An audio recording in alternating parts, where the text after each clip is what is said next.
À nouveau, pourquoi c'est important de fonctionner entre nous? Parce que la première décolonisation, la première liberté, c'est là. C'est ici.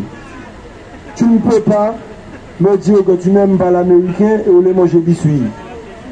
C'est mon papa qui me disait ça tout le temps. On parle américain, on aime biscuit.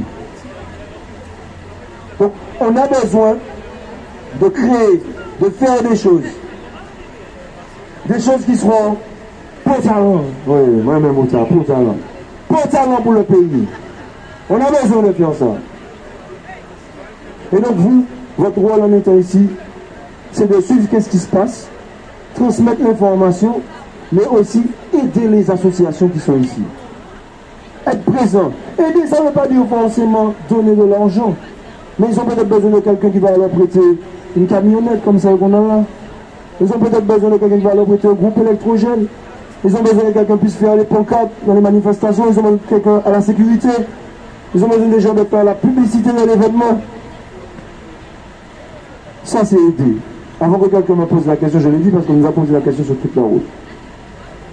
Alors, je ne serai pas beaucoup plus long, parce que Lucien s'est mis debout là, mais Lucien s'est dit, fout, mais c'est cavalé.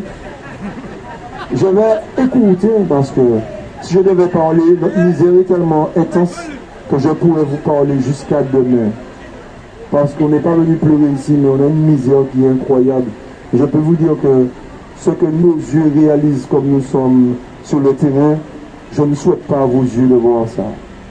Je ne souhaite pas à vos yeux de voir ça. Parce que si ce combat a le pouvoir de nous souder, le pouvoir de nous rendre plus forts, le pouvoir d'être fiers de notre peuple, je peux vous dire que la réalité de ce combat a aussi le pouvoir de tuer toute forme d'humanité en moi et avoir des pensées bestiales envers ceux qui nous oppriment.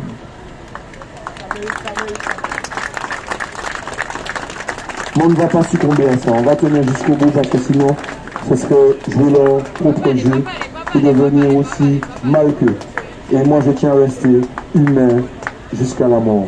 Donc en tout cas, on va dire un grand merci à toutes les associations, toutes celles qui ont permis au Airpack Tour d'être là. Est-ce que tu as le nom des associations? Lucien va dire les associations. Ben oui, mais c'est vrai, j'en connais, j'avais laissé ça aux organisateurs, mais c'est vrai qu'on vous remercie beaucoup.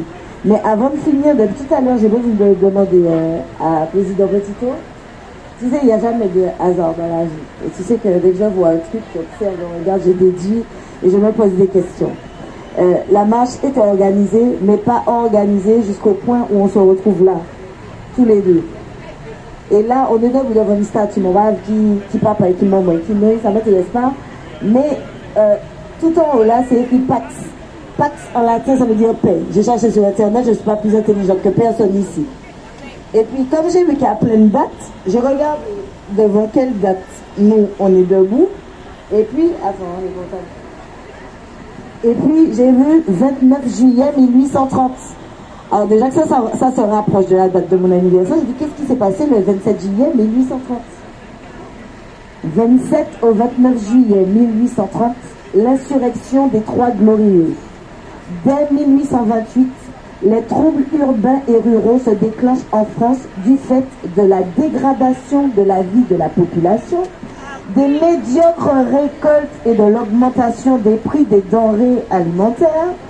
La baisse du pouvoir d'achat accroît le chômage, etc., etc. Il y a un mec, il s'appelle, on s'en fout de son nom, il a écrit, ouais, on s'en fout, il a écrit quelque chose qui ressemble à un manifeste pour dénoncer tout ça. Et finalement, ça a soulevé la population. Et du 27 au 29 juillet, il y a eu une insurrection. L'insurrection a été très violente. Au final, certaines personnes de l'armée qui étaient censées contenir ça se sont joints à l'insurrection. Et le 2 août, donc pas très longtemps après, ils ont abdiqué et puis ils sont passés à un autre régime qui ne permet toujours pas aux gens de manger. Il n'y a pas de hasard dans la vie. Ils nous ont déclaré la guerre.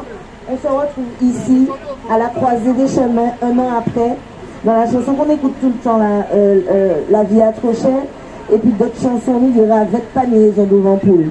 Mais combien de poules y a-t-il et combien de Ravers?